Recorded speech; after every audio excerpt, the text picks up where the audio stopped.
பாருங்கம்மா, மீன் குழம்பு செய்ய போகிறேன். நான் நல்லெண்ணெய் ஊற்றிருக்கேன் வானிலையில். வெந்தயம் 2 போடுறேன். பாருங்க,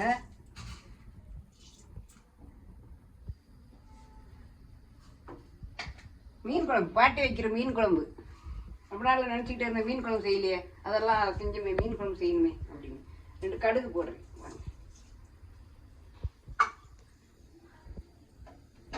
அப்புறம்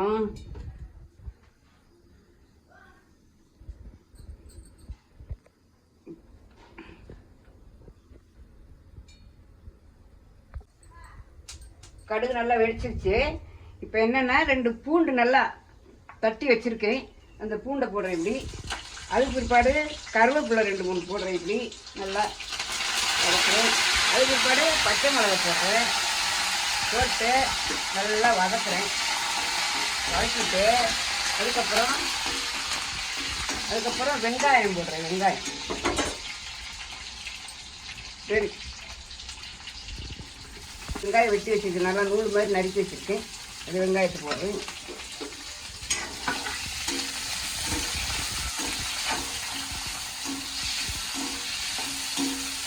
நல்லா வதக்கணும், சோறை வதக்குனா நல்லா வாசமாக ருசியாக இருக்கும் குழம்பு. வந்து மீன் குழம்பு செய்ய போகிறேன் இன்னைக்கு.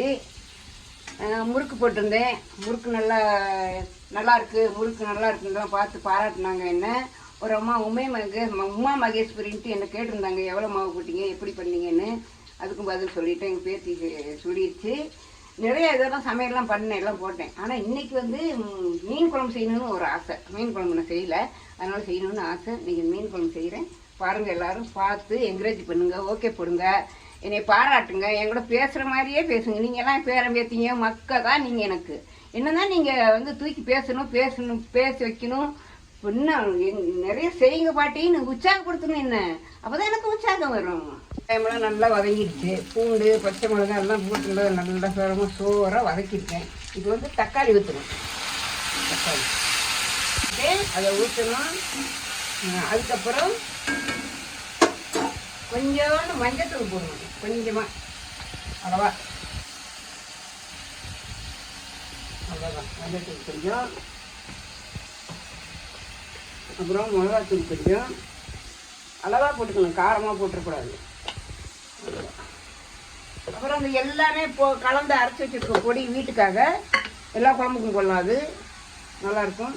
அதில் ஒரு கரண்டி அரிசி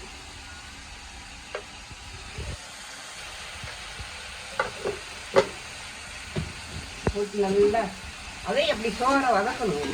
மசாலா வந்து எண்ணெயில் திரட்டணும், திரட்டிக்கணும். இன்னும் எனக்கு என்னென்ன மனசில் வருது அதெல்லாம் செய்கிறேன். நீங்கள் வந்து என்னை உற்சாகப்படுத்துங்கம்மா, என் பேரம் பேத்திங்க மாதிரி நீங்கள். எனக்கு ரொம்ப ஆசை, இப்படி செய்யணும்னு ஆசை. பாருங்கள், இப்போ புளி ஊற்றுறேன்.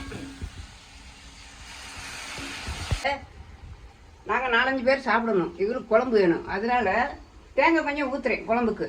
தேங்காய் ஊற்றாமல் செஞ்சாலும் மீன் குழம்புன்னா சூப்பராக இருக்கும். தேங்காய் ஊற்றுறவங்க விரும்பி தேங்காய் ஊற்றி செய்யுங்க, இல்லைன்னா தேங்காய் ஊற்றாமல் செய்யுங்க, அதுவும் நல்லாயிருக்கும், இதுவும் நல்லாயிருக்கும். பாருங்கள், தேங்காய் ஊற்றுறேன்.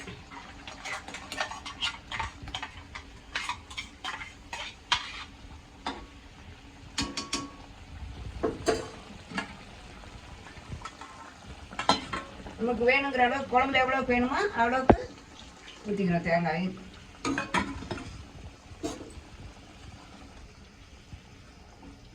வேணுங்கிற அளவு உப்பு,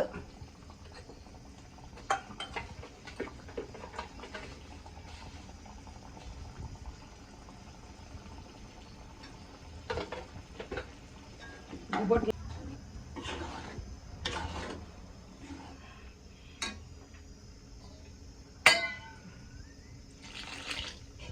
தண்ணி ஊற்றிடும், இல்லைன்னா குழம்பு கெட்டியாக அடி பிடிக்கும். மீன் போட்டால் போட்டு மீன் வேகிறதுனால இன்னும் கொஞ்சம் அடி பிடிக்கும். குழம்பு எவ்வளோ வேணும் அவ்வளோ தண்ணி ஊற்றிக்கலாம், ஒன்றும் பயப்பட தேவையில்லை.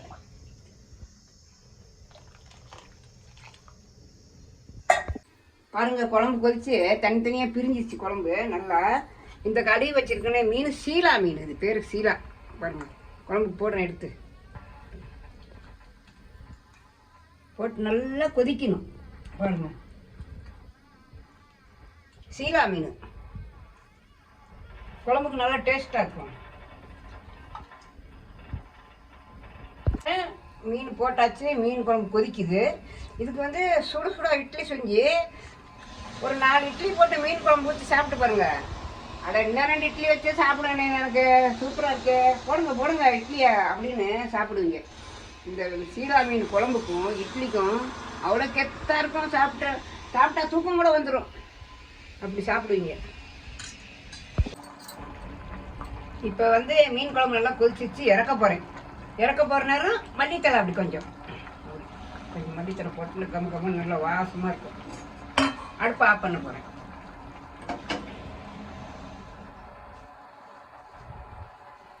இது வந்து மசாலா வந்து எங்கள் பேரனுக்கெல்லாம் கையில் ஆட்டி மீன் செய்யாயா வர்றாயா நல்லாயிருக்கும் அப்படின்னு சொல்லுவாங்க. அது மாதிரி கையில் ஆட்டாங்கல் வச்சுருக்கேன் பாருங்கள். அந்த ஆட்டாங்கல்லில் மசாலா அரைச்சி போட்டு கலக்கி வச்சுருக்கேன். இதை வறுத்து சாப்பாடு போட்டு மீன் குழம்பு போட்டு செஞ்சு காட்டுறேன், நீங்கள் சாப்பிடுங்க. அது மாதிரி செஞ்சு காட்டுங்க. இந்த மசாலாலாம் என்னென்ன போட்டுக்கோன்ட்டு எல்லாம் சொல்லுவேன். இந்த மீன் வறுத்து போட்டு காட்டுங்க, சாப்பிடுங்க. பாருங்கள் மீன் எவ்வளோ சிகப்பாக இருக்குது, வறுத்தா அழகாக வரும். ரொம்ப நன்றிம்மா. இந்த வீடியோலாம் பார்த்து எனக்கு நன்றி சொல்லணும். நீ செய்கிறது நல்லா இருக்கு பாட்டின்னு என்னை என்கரேஜ் பண்ணணும். என்னென்ன போட்டிங்கன்னு கேட்கணும், என்ன செய்கிறீங்கன்ட்டு கேட்கணும். ரொம்ப நன்றிம்மா. நீங்கள் சாப்பிட்டு எனக்கு பதில் சொல்லுங்கள் நல்லா இருக்குன்னு. நான் இன்னும் என்னென்ன செய்யணும் அதெல்லாம் நான் செய்வேம்மா. நான் செய்வேன், என் உயிர் இருக்க வரைக்கும் செய்வேன். எனக்கு 85 வயசு. நான் எல்லாம் செய்கிறேன். கடவுள் எனக்கு சக்தி கொடுத்துருக்காரு, செஞ்சு காட்டு மக்களுக்குன்னு இப்போ ஒரு உற்சாகத்தை கொடுத்துருக்காரு. அதனால இதெல்லாம் செய்கிறேன். பாருங்கள், என்கரேஜ் பண்ணுங்க. ஓகே போடுங்க, நல்லா செய்வேன் நான். பாருங்கள் மீன் வறுத்து வச்சுருக்கோம், மீன் குழம்பு ஊற்றிருக்கோம், சோறு போட்டிருக்கோம், மீன் வறுத்த மீன் இருக்குது. இதில் முதல் மரியாதை படத்தில் சிவாஜி கணேசன் ராதாமாவை கூப்பிட்டு சோறு போடுங்க, வா சாப்பிடுவான்ட்டு. அவர் வந்து ஒரு மீன் எடுத்து அப்படி வாயில் விட்டு சாப்பிடுவார். அந்த மாதிரி ருசி இருக்குது மீன். சாப்பிடுங்க, சாப்பிட்டு நல்லா இருக்கான்னு சொல்லுங்கள்.